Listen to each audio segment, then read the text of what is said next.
The sun hung low over the Montana plains that autumn afternoon, casting long shadows across the weathered fence posts where Samuel McCarthy stood watching the horizon, like he did most evenings after the work was done and the cattle had settled in for the night.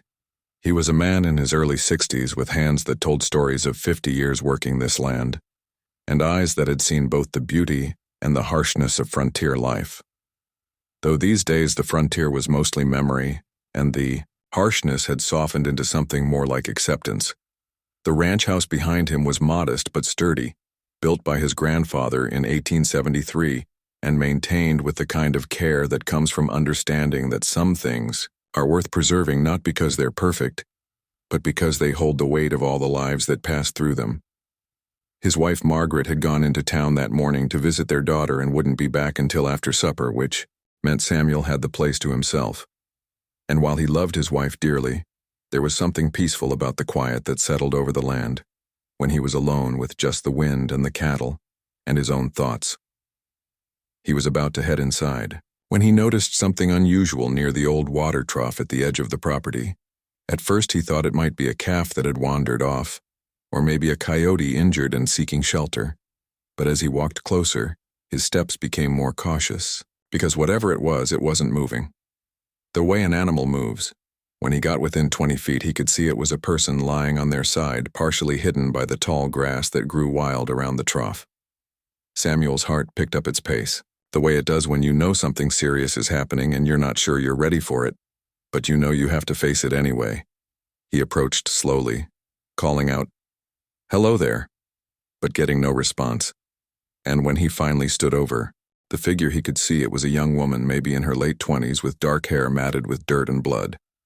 She was wearing what looked like the remains of a simple dress, torn and stained, and her feet were bare and cut from what must have been miles of walking. Samuel knelt down beside her, his knees protesting with the familiar ache of age, and he gently touched her shoulder. Her eyes fluttered open, and he was struck by how blue they were, like the sky on a clear winter morning, and also by the fear he saw there. "Easy now," Samuel said in the same voice he used to calm spooked horses. "You're safe here." The woman tried to speak, but her lips were cracked and dry, and all that came out was a hoarse whisper. "Let me die here," she managed to say, and there was something in her voice that suggested she'd been saying those words for a while now, like a prayer or a wish she'd made with the last of her strength. Samuel shook his head firmly. "No, ma'am, that's not how we do things around here." He stood up with some effort and went to the trough, where he cupped his hands and brought back water, which he dribbled carefully onto her lips. She drank greedily at first, then coughed, and he had to slow her down, patting her back gently until she could breathe again. "I'm going to get you to the house," he said. "This might hurt a bit, but we need to get you cleaned up and fed." When he tried to lift her, she cried out, and he saw that her left side was badly bruised and possibly her ribs were broken or at least cracked. He'd seen enough injuries over the years to know that moving her wasn't ideal, but leaving her out here wasn't an option either. So he did his best to be gentle as he gathered her up in his arms. She was lighter than he expected, and that worried him because it meant she hadn't eaten properly in days or maybe weeks.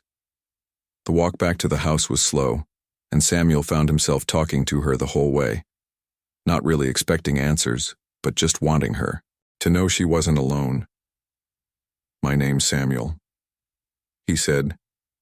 "I've lived on this land my whole life, just about, and I've seen a lot of things, but I'll tell you one thing I've learned, and that's that people are worth saving even when they don't think they are, especially when they don't think they are." He carried her through the front door and laid her carefully on the sofa in the parlor, where Margaret always kept extra quilts folded neatly on the chair. He covered her with one of the quilts, then went to the kitchen to heat water and gather clean rags.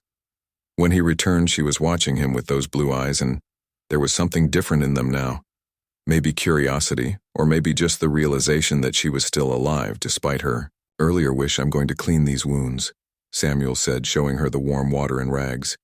"Some of them look pretty bad, but nothing that won't heal given time and proper care." He started with her feet, which were in terrible shape with cuts and blisters and what looked like infection setting in.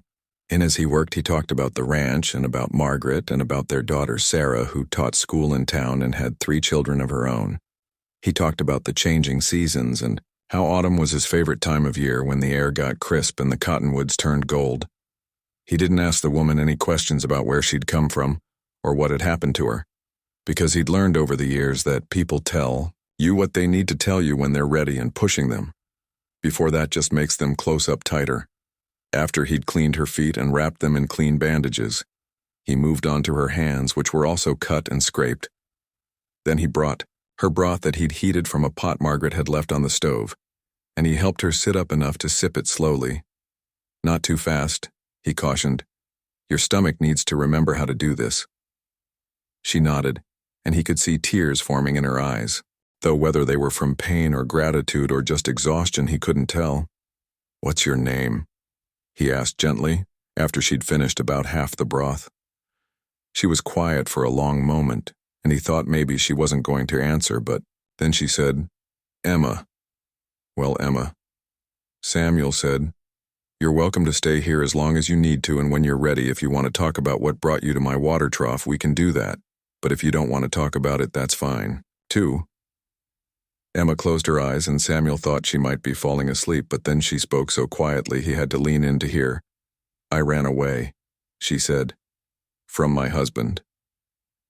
Samuel nodded because he'd suspected as much from the bruises that were in patterns, too deliberate to be from a fall. He won't find you here, Samuel said with a certainty that surprised even himself. And if he comes looking well, let's just say he won't get past the front gate. Over the next few days, Emma slowly grew stronger. Margaret had come home that first night, and after the initial shock of finding a stranger on her sofa, had immediately taken charge of Emma's care with the kind of competence that comes from raising children and nursing sick animals, and generally keeping a ranch running through every kind of crisis. She moved Emma to the spare bedroom that had once been Sarah's, and she brought up meals 3 times a day and sat with Emma while she ate, making quiet conversation about nothing in particular. Samuel could hear them sometimes from downstairs.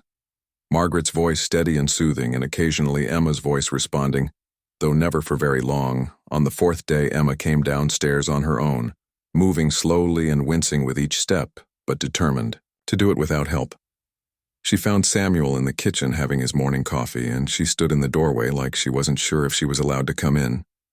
Coffee's fresh, Samuel said, gesturing to the pot. Help yourself.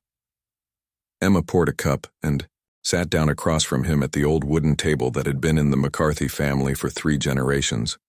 I want to thank you, she said, both of you for what you've done. Samuel waved his hand dismissively. No thanks necessary. But there is, Emma insisted. You didn't have to help me, you could have just left me there or taken me to town and handed me over to the sheriff. Well, Samuel said, I suppose I could have, but that wouldn't have been right. Why not? Emma asked, and there was genuine curiosity in her voice. Samuel thought about it for a moment, stirring his coffee slowly. My father used to say that we don't get to choose all the things that happen to us in life, but we do get to choose how we respond to them, he said, and when I saw you lying there by that trough, I had a choice. I could walk away or I could help, and walking away just wasn't something I could live with. Emma was quiet for a while, drinking her coffee and looking out the window at the plains beyond. I've been running for 3 weeks.